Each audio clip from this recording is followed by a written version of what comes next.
Hey everyone, welcome back to my YouTube channel cute वांगशन। तो चलो हम आज का एपिसोड स्टार्ट करते हैं।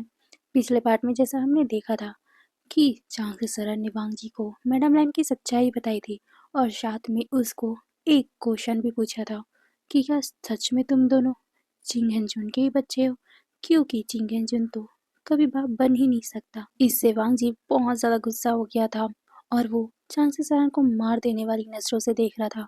वहीं विंग अपने अल्फा की फीलिंग को समझ पा रहा था, इसीलिए वो अपनी माँ को ज़बरदस्ती वहाँ से भेज देता है। वहीं वांगजी गुस्से में अपने हाथों को मुट्ठी कसा हुआ था। वो वहाँ एक मिनट भी नहीं रुकता, क्योंकि अगर वो रुकेगा तो उसका गुस्सा विंग पे ही उतर जाएगा। इसीलिए वो सीधा ही अंदर चला जाता है।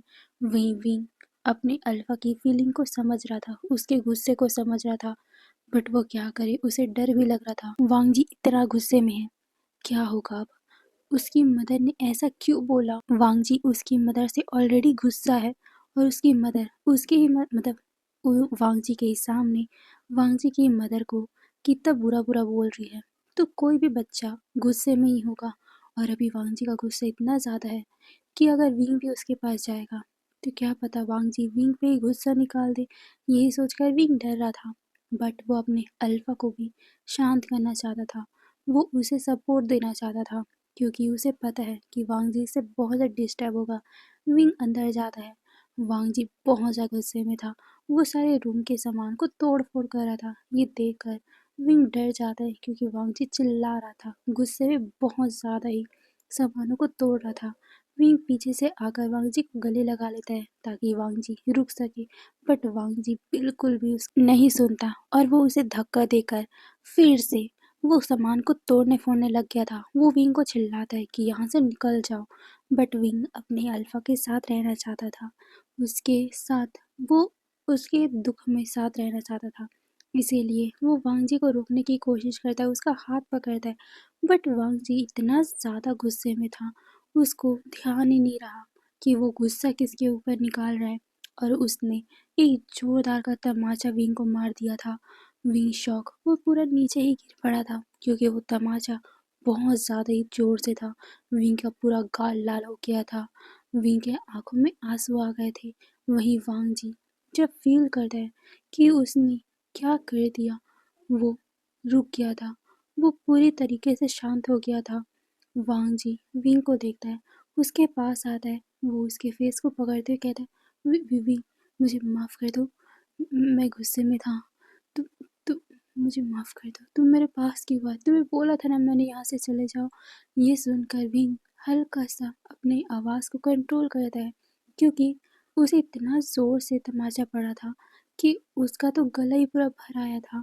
उसके आंसू रुकने का नाम नहीं ले रहे थे, बट फिर भी वो अपने आप को कंट्रोल करता है और वो वांगजी को देखते हुए अपनी रुबासी आवाज़ में कहता है, गगा, मुझे पता है माँ ने जो भी कहा वो गलत है, उन्हें ऐसा नहीं बोलना चाहिए था, बट ये बोलकर वो एक पल के लिए वांगजी को देखता है और कहता है, मेरी माँ कभी झूठ नहीं बोलती।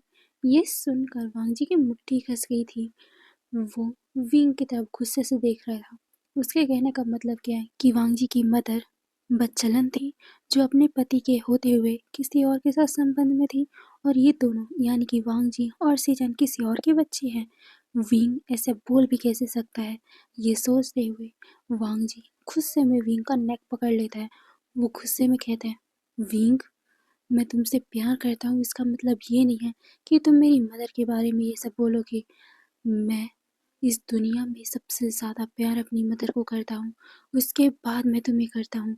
ये सुनकर विंग अपने गले से वांगजी के हाथ को हटाने की कोशिश कर रहा था, क्योंकि उसे सांस लेते नहीं बन रहा था। वो कहता है, गगा, गगा, मुझे ये बोलते हुए वो अपने हाथ को वांगजी के हाथों में मार रहा था। वांगजी जब फील करता है कि वो क्या कर रहा है, वो फिर से विंग को झटके से छोड़ देता है, जिससे विंग पूरा जमीन पर ही लेट गया था।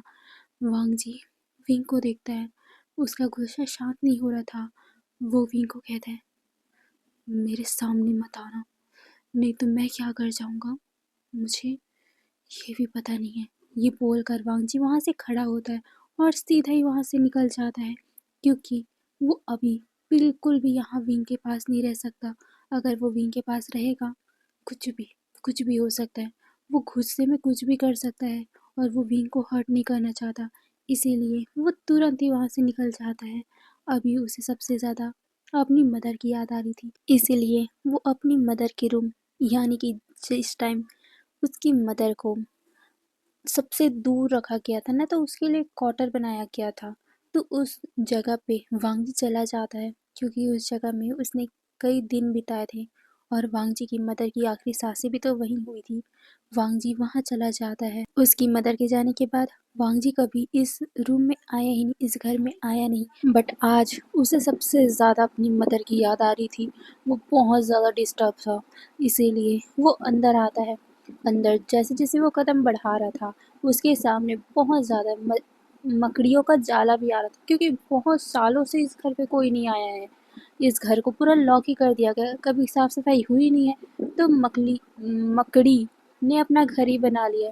वांग जी सब कुछ साफ करते हुए अंदर आ रहा था। उसे वो हर एक मोमेंट याद आ रहा था, जब वो अपनी मदर के साथ रहता था। कैसे वो अपनी मदर के साथ खेलता था, कैसे उसकी मदर उसे बहुत प्यार करती थी, कैसे उसकी मदर उसका बालों को बनाती थी। सब कुछ वांग जी याद कर रहा था। वो कहता है, मेरी मदर कभी भी ऐसी नहीं हो सकती। मैं जानता हूँ सब झूठे हैं, सब सब अपने आप को बचाने के लिए मेरी मदर को ही बुरा बना रहे हैं, बट मैं सच्चाई निकलवा कर ही रहूँगा। मैं अपनी मदर को निर्दोष साबित करके ही रहूँगा।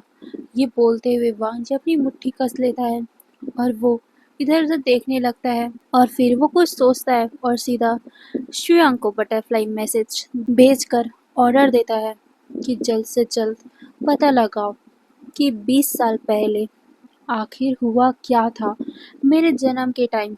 नहीं, मेरी मदर और फादर के शादी वाले टाइम क्या क्या हुआ था, मुझे सब जानना है किसी भी हाल में। शुयांग, ये सुनकर शुयांग थोड़ा सा शॉक हो गया था। इतनी पुरानी बात वो कैसे ढूंढेगा, क्योंकि ये मॉडर्न वर्ल्ड तो नहीं है जो हिस्ट्री उनकी रहेगी, फ़ोन कॉल ये सब रहेगा, न्यूज़ में रहेगा बात। नहीं, ये हिस्टोरिकल वर्ल्ड है, यहाँ पर कैसे रहेगा। बट फिर भी वो कोशिश करेंगे, और ये तो ड्रामा है, ड्रामा में कुछ भी हो सकता है। शुयांग अपना हाँ में सर हिलाकर उसके बाद ढूंढने लगता है, वो भी चुपके चुपके से, क्योंकि वांग जी ने शुयांग को ये भी बोला था कि तुम ये बात ढूंढो, बट सीक्रेटली, किसी को ये पता नहीं चलना चाहिए। फिर क्या, शुयांग ढूंढने लग गया था, वहीं दूसरी तरफ वांग जी चारों तरफ देख रहा था। हर एक पल को वो याद कर रहा था, कैसे वो भागते हुए अपनी मदर के पास आता था, कैसे वो देखता था कि उसकी मदर कुछ कर रही है अपने हाथों से, कुछ पेंटिंग कर रही है, या फिर कपड़े सिल रही है, या फिर कुछ कलाकारी कर रही है। मतलब होता है ना, सुई धागे से कपड़े पे कुछ कलाकारी करना। वो सब याद करते हुए वांग जी बहुत ही ज़्यादा खुश हो जाता है। उसे जब पुरानी बातें याद आ रही थी, उससे उसका अभी का गुस्सा धीरे धीरे करके शांत होते जाता है। धीरे धीरे वो उस पूरे घर में घूमने लगता है। उस घर में उसे हर एक पल की याद आ रही थी। ये तक याद आ जाता है कि उसकी मदर एक डायरी लिखा करती थी। डायरी, ये वर्ड जैसे वांग जी के दिमाग में आती है, वो इधर उधर फिर से घूमने लगता है। उसकी मदर की डायरी कहाँ है, क्योंकि बचपन में जब वो देखता था तो उसे पूरा ये कंफर्म नहीं था कि उसकी मदर क्या लिखती है। बट जब वो बड़ा होता गया, तब पता चल गया ना कि वो डायरी ही लिखती थी। इसीलिए वांग जी को याद आता है कि उसकी मदर कुछ तो लिखती थी, और वो शायद तब डायरी होगा। इसीलिए वांग जी इधर उधर ढूंढने लगता है, क्योंकि इतने सालों से कोई यहाँ नहीं आया, इसका मतलब यहाँ का सामान भी कोई छुआ नहीं होगा।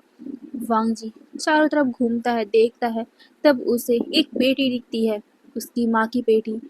उसे वांग जी खोलता है, खोलने की कोशिश करता है। पहले तो उसमें जंग लग चुका था, जिस वजह से वो खुल नहीं रहा था।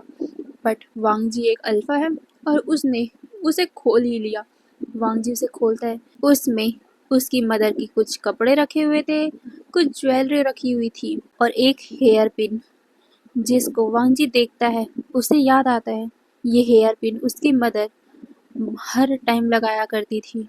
और जब वांगजी पूछता था कि इसे किसने दिया है, तब उसकी मदर प्यार से कहती थी कि ये मेरे प्यार ने, तुम्हारे फादर ने दिया है।